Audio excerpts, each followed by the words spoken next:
रहे city post live. मैं हूं रिया रजक। 4 अगस्त 2025 को माले विधायक दल के नेता महबूब आलम, गोपाल रविदास और इंडिया अलायंस के पटना जिला के नेता एक महत्वपूर्ण प्रेस कॉन्फ्रेंस किया है। आपको बता दें कि जिसमें वे संगठनात्मक मुद्दों और आगामी रणनीति पर जानकारी साझा किया है उन्होंने। और क्या कुछ अपने प्रेस कॉन्फ्रेंस में कहते नजर आ रहे हैं, वे सुने उन्हें। उसके लिए मैं शुक्रिया अदा करता हूँ। ये 21 तारीख की जो हृदय विदारक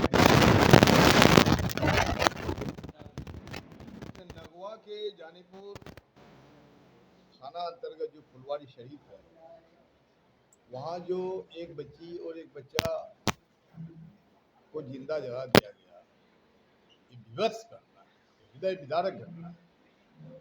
और ऐसी घटनाएं जब होती है तो माहौल बिल्कुल मर्माहत होती है, शोकाकुल होती है, और शोकाकुल होने के साथ साथ आक्रोश भी पैदा होता है।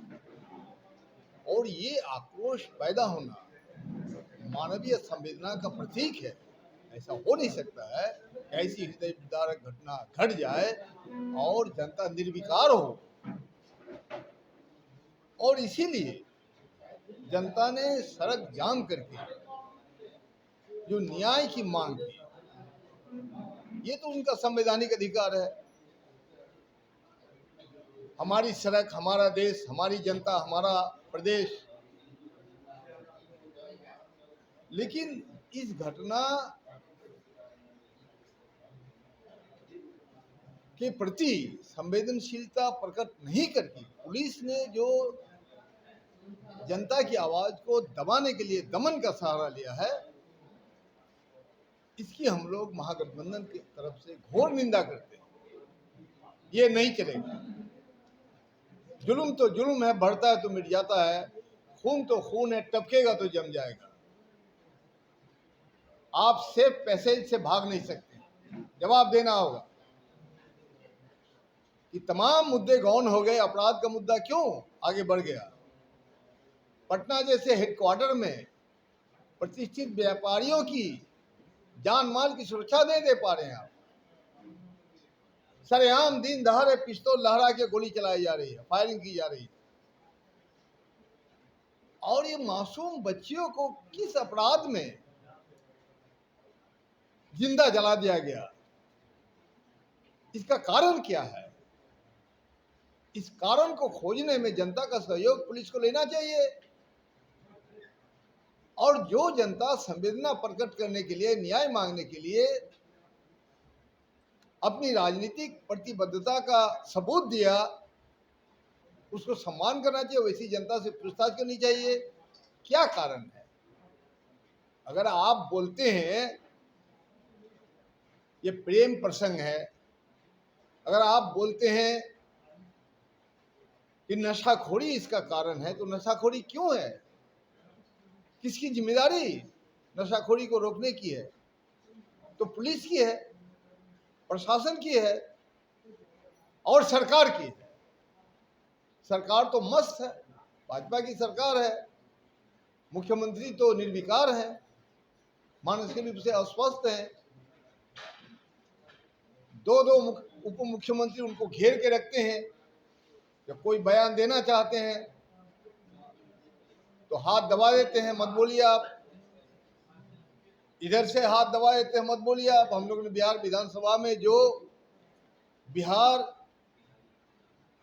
के संसदीय राजनीति का एक काला अध्याय साबित हुआ,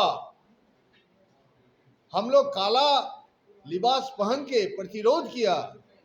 इनका सम्मान होना चाहिए, इनका जवाब देना चाहिए।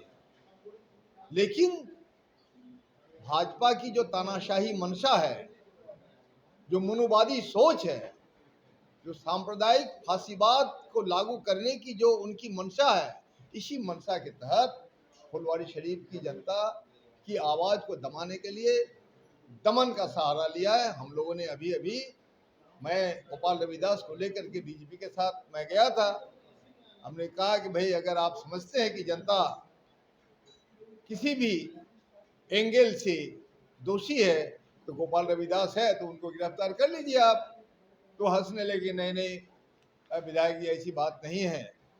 हम लोग देखेंगे। देखने उखने की कोई बात नहीं, इस केस को वापस लिया जाए। केस को वापस लेकर के आप जनता के प्रति सम्मान प्रकट करें। अगर ऐसा नहीं करते हैं तो आने वाला दिन में ये आग की लपटें अभी पटना के ही। मैं गोपाल रविदास को लेकर के डीजीपी के साथ मैं गया था। हमने कहा कि भाई अगर आप समझते हैं कि जनता किसी भी एंगल से दोषी है तो गोपाल रविदास है तो उनको गिरफ्तार कर लीजिए आप। तो हंसने लगे, नहीं नहीं विधायक जी ऐसी बात नहीं है, हम लोग देखेंगे। देखने उखने की कोई बात नहीं, इस केस को वापस लिया जाए। केस को वापस लेकर के आप जनता के प्रति सम्मान प्रकट करें।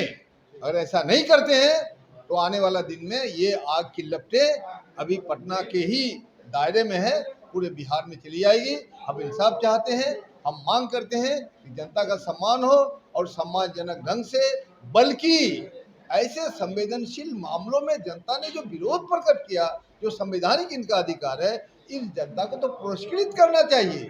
आप जनता को हतोत्साहित करना चाहते हैं, आप जनता को लांछित करना चाहते हैं और आपराधिक केस मुकदमा करते हैं आप, और ऐसा करेंगे तो ये आग और फैलेगी और आने वाला मुद्दा में निश्चित रूप से महागठबंधन की तरफ से अपराध प्रथम मुद्दा बनेगा। बहुत बहुत शुक्रिया, धन्यवाद।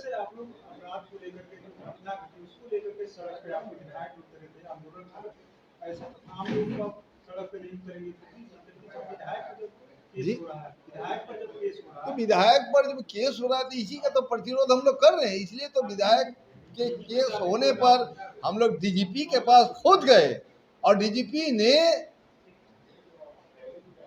अपनी आपराधिक जो भावना से पीड़ित दिखे,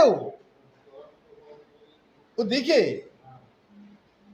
लुकिंग गिल्टी कंसर्स। ये केस हो गया, हमने कहा कि अपने एसपी पर कार्रवाई कीजिए। ठीक है महबूब जी, एक सवाल यह है कि तेजस्वी यादव को नोटिस भेजा है इलेक्शन कमीशन ने, कैसे देखते हैं ये पूरा जो प्रकरण है? 2 इपिक नंबर है, 2 वोटर आईडी है उनके पास, कार्रवाई की मांग की जा रही है, कैसे देखते हैं? भाई तेजस्वी यादव के पास 2 इपिक 2 वोटर कार्ड कैसे हो गया? ये जवाब तेजस्वी यादव देगा ना, ये इलेक्शन कमीशन देगा।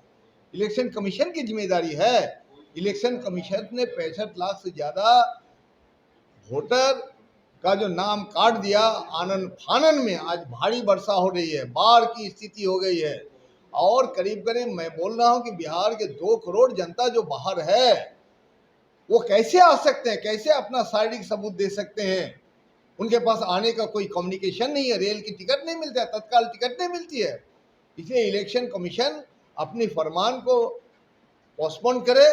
और जिस व्यक्ति की मृत्यु हो गई तो कौन बोलता है कि मृत व्यक्ति का नाम चराई में? तो आप ही के लोगों ने चराया होगा।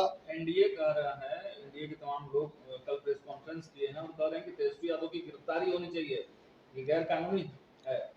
अरे एनडीए के जो अपराधी लोग हैं, गिरफ्तार तो उनका जीवेश मिश्रा को होना चाहिए था, जो मंत्री बने हुए हैं। कोई नैतिकता है? जो लाखों करोड़ों जनता को फर्जी दवा बेच करके आपने उनके जीवन के साथ खिलवाड़ किया, तो गिरफ्तारी इनकी होनी चाहिए। गिरफ्तारी इलेक्शन कमीशन के एजेंट की, बीएलओ की होनी चाहिए कि गिरफ्तारी तेजस्वी यादव की होनी चाहिए? जिम्मेदारी किसकी है?